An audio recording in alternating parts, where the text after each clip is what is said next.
gray Tuesday afternoon, July 28, 1914, and the Sarajevo jewelry store had just been robbed. On the way out, the culprit had broken the prize jewel, the Piece of Europe. Now, 3 detectives investigate the scene, hoping to identify who done it. It was Professor Prussia with the excessive nationalism. No, it was Mr. Gray with the British freehand diplomacy. No, it was Monsieur Morocco with the siding with the French. Wait, I know what happened. You all remember the untimely death of Archduke Ferdinand at the hands of the Black Hand. The hands of the Black Hand? Yes, the hands of the Black Hand. Well, it just so happens that a Mr. Pasich of Serbia was aware of the situation and failed to pursue the terrorist organization responsible, allowing the assassins to escape to Bosnia and angering Austria-Hungary to the point of war. He then failed to do anything about the mobilization of Serbian troops, despite inside information that Austria-Hungary had not yet received the Serbian response to its ultimatum. These actions placed Serbia in a position of guilt. However, Russia was a partner in the crime. Russia had promised to back Serbia in order to achieve Serbian national unity at Austrian expense.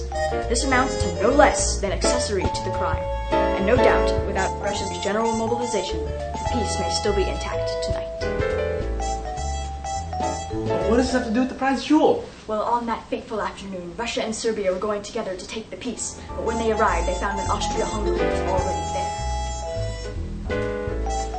Austria-Hungary? But why? I knew you Serbs wouldn't agree to all 10 of my conditions. 9.5 was just not good enough. I started mobilizing my troops long before you sent your petty response, and now the peace of Europe is in my hands. No, that was my piece. No!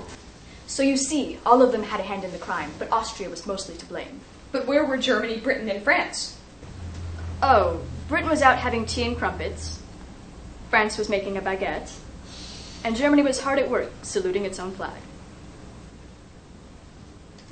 Well, that's an interesting theory, Detective Fay, but this is how it really happened.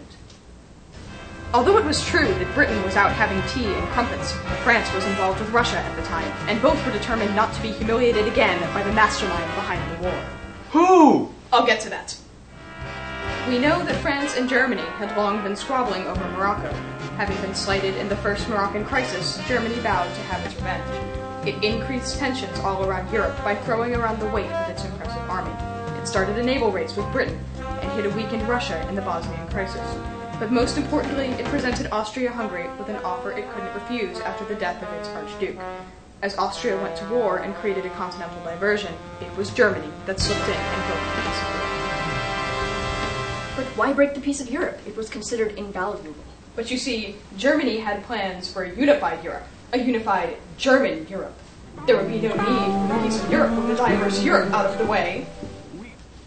That may look good on paper, Detective Fisher, but that couldn't possibly be true. Germany declared war only as a response to Russian mobilization, and Russia only mobilized as a response to Austrian mobilization. And Austria only did that as a response to Serbian mobilization. So you see, it was all their fault, and not... Stop right there! Who are you?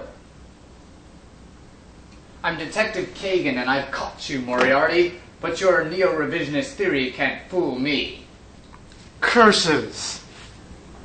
Detective Fisher was nearly right with his suggestion that Germany was the culprit, but he failed to consider the responsibility of a second party involved in the scheme, Great Britain. While Germany was wreaking continental havoc, Great Britain was indeed having tea and crumpets, and that was the problem. Great Britain knew that a global war was impending upon Europe, and still refused to modify their freehand diplomacy, leaving France open to German intimidations. Britain left the door wide open for Germany to start a general war, and didn't even bother to strengthen its continental army, so that it came into the war far too late to avoid a global catastrophe. Therefore, Germany and Great Britain were ultimately both responsible for the resulting battle for Europe. I only wanted to confuse the historical viewpoint of the origins of World War I. I'd always gotten away with it too if it weren't for you meddling contemporary post-revisionists. Bad boy, what do you want? What do you want? What do you gonna do? When every time don't come for you.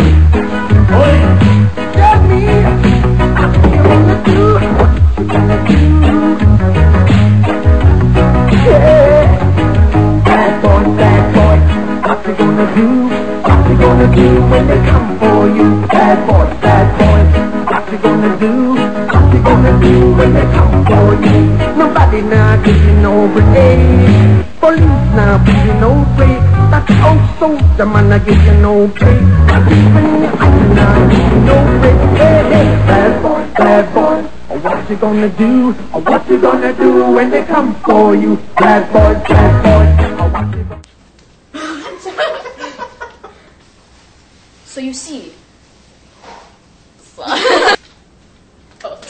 that was my bad. And Austria only did that. Go, Austria. No! Go Austria. I only wanted to confuse the historical viewpoint of World War. Wait, stop. I only wanted to confuse the historical. Now we've gotten away with it too. If it weren't you, you meddling contemporary post. And that was the problem. Great Britain knew that a global war was impending upon Europe, and still refused to I'm not going to be able to do this.